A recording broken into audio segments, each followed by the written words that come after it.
I'm Michelle. I work in PR. Have been working for 10 years now. It's a long time. And I was born here, pretty much grew up in Hong Kong. I'm married for 3 years now. I have a cat and 2 turtles. And in my free time, I like to walk around. I like to work out, shop, and just spend time with my husband and my animals.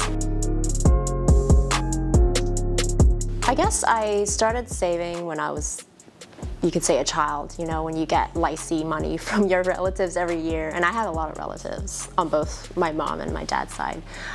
So me and my brother, we would always look forward to Chinese New Year. I guess we would save up, and our parents helped us put that money away in a bank account. Growing up, I was quite privileged in that, you know, my parents would buy me, you know, different things. I didn't really have to spend a lot on, you know, like clothes or bags in terms of using my own money. I think my parents wanted me to focus on saving.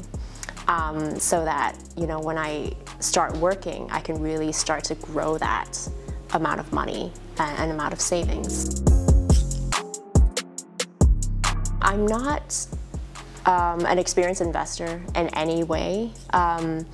If you ask me about the stock market going down, I think, I don't really know much, but I have been more aware of investment options and how to grow wealth, because it is a topic that comes up in family conversations and discussions. I think my issue is not really putting in too much time into researching or actually doing investments.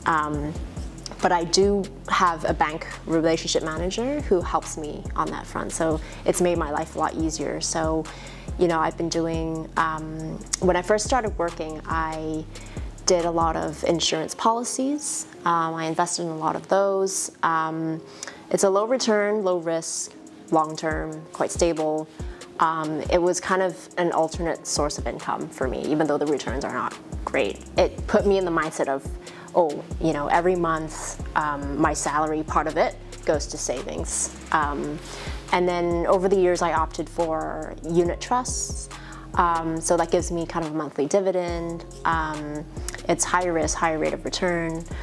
But I haven't really played around in the stock market just yet because it is quite intimidating to me thinking about stocks. I know that you have to monitor it very closely. And I kind of am a risk-adverse person, I would say. So I don't want to have to keep monitoring and then getting super stressed out if I, you know, actually lose money.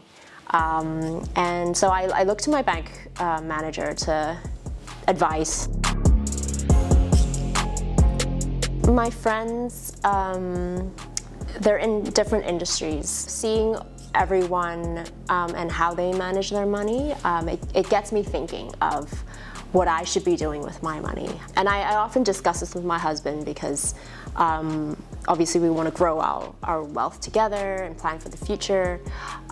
So we kind of take in all the bits of information and see, you know, is this the right time to look at stocks, or do we go for something more stable? When I first got my cat, you know, I wasn't really thinking about, oh, how much I would need to spend on her.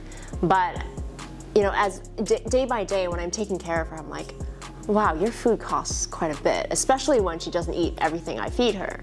And I have to try different brands, different flavors. And then finally, I can narrow down and identify one that she likes.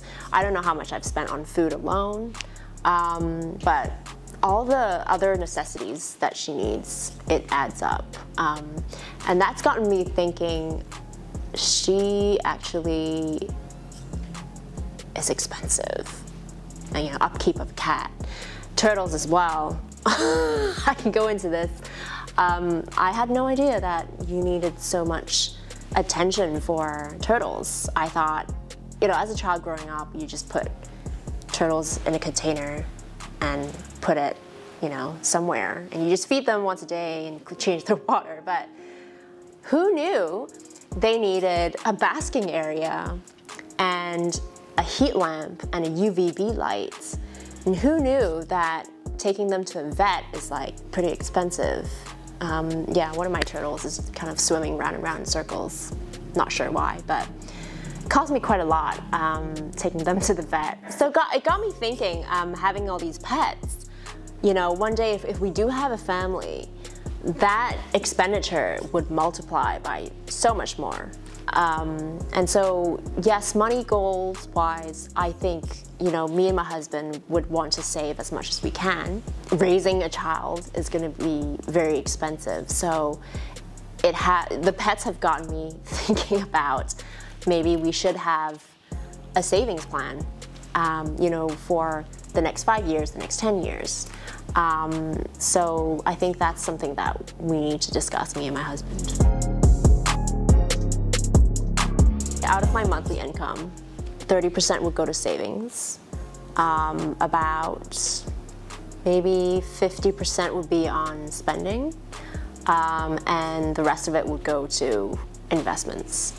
And we review our investment plan every 3 months or so with our bank relationship manager to see what are good opportunities, where we can explore other investment opportunities. Me and my husband are in a comfortable place.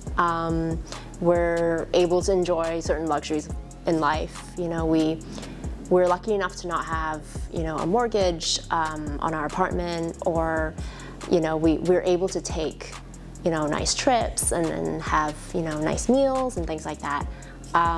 But we always want to continue to grow our wealth, to be able to, you know, maybe in the future start a family, or just be able to be in a very comfortable place and continue to enjoy these things.